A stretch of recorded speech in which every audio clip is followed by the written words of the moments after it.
درنو لیدونکو سلام، ستړي مشئ، وخت مو په خیر. پام وکړئ د دې ساعت مهمو خبرونو ته له مینه یوټیوب چینل څخه. د افغانستان جمهور رئیس وایي که طالبان وینه تویېدنه ودروي ټول شرطونه او غوښتنې به یې ومني. محمد اشرف غني دا څرګندونې کندهار ته د خپل سفر پر مهال وکړې او ویل طالبان باید له اوربنده ویره ونه لري. دوی د وینه بنده کړي چې موږ راشو او وغږیږو، ولې د وینو له بندولو ډارېږي؟ زما پوښتنه واضح ده، که سیاست کې ګډون غواړي موږ تیار یو، که افغانستان کې ژوند غواړي په سر او سترګو، که پوهیږي د ولس په زړونو کې ځای لري نو راشي چې انتخابات وکړو.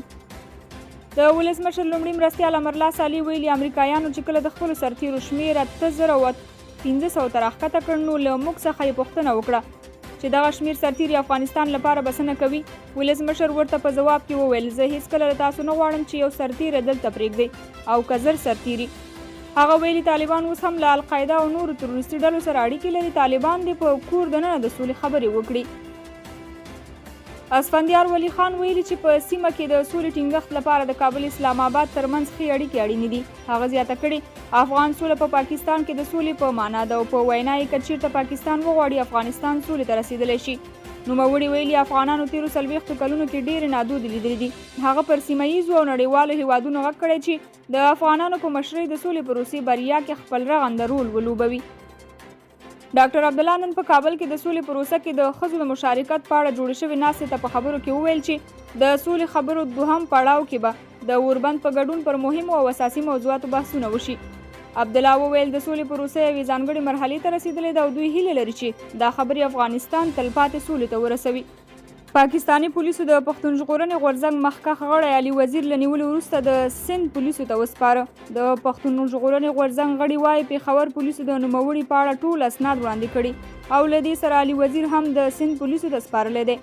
دوی نیوکه کوي چې د پښتون ژغورنې غورځنګ پر غړو مقدمه د سند په مرکز کراچۍ کې درج شوې، خو په خبره یې د اصولو خلاف یې ګرفتاري په پښتونخوا کې پیل کړه. د پاکستان ولسمشر ویلي چې افغانستان کولی شي د خپلو صادراتو لپاره زموږ له اقتصادي دهلیزه ګټه پورته کړي. عارف ولوي زیاته کړې که چیرته افغانستان کې سوله راشي نو دا هیواد به په ډېرې اسانۍ د پاکستان چین له اقتصادي دهلیزه نورې نړۍ ته خپل صادرات وکړي. خو بل خوا د سوداګریزو چارو کارپوهان وایي پوځ هیڅکله پاکستاني ملکي حکومت ته د ښو اړیکو اجازه نه ورکوي. د حکومت مرکچی پلاوی مشر معصوم ستانکزی وایي مرکچی پلاوی غړي تازه د افغانستان اسلامي جمهوریت له مشرتابه سیاسي مشرانو او د مدني ټولنو له بېلابېلو قشرونو سره خپلې سلا مشورې پیل کړي دي. رویټرز خبري اژانس خبر ورکړی چې اسلام آباد ته د طالبانو سیاسي دفتر تللی پلاوی به په پاکستان کې د دې ډلې له رهبرۍ او جنګي قومندانانو سره هم وګوري. رویټرز په خپل یو راپور کې د طالبانو یوې قوي سرچینې په حواله ویلي د یاد پلاوي دا لیدنه په دې هدف ده چې په افغانستان کې د تاوتریخوالي کمولو او اوربند په اړه د رهبرۍ ترڅنګ د جنګي قومندانانو نظر او دریځ هم ترلاسه کړي. په افغانستان کې د ملګرو ملتونو د بشري مرستو د همغږۍ اداره یا اوچا وایي چې روان کال له پیله تر دې دمه 327,000 افغانان له خپلو اصلي مینو بېځایه شوي دي. دغه اداره وایي چې د یادو کسانو د بېځایه کېدو اصلي لامل جګړې او ناامنۍ دي.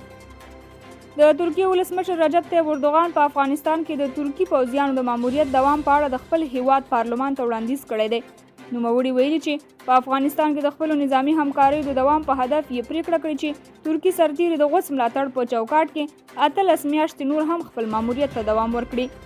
د روسیې ولسمشر ولادیمیر پوتین ویلي چې اسلام ته سپکاوی د منلو نه دی او په خبره یې روسیه هیڅ دین ته د سپکاوي اجازه نه ورکوي. نوموړي وویل طبیعي ده چې هر عمل غبرګون لري، خو په وینا یې غبرګون باید تاوتریخجن نه وي.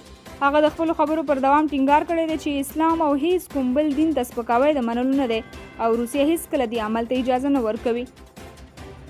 درنو لیدونکو دا د دې مهال مهم خبرونه تر بیا نورو خبرونو په پاک رب سپارم. د الله په امان.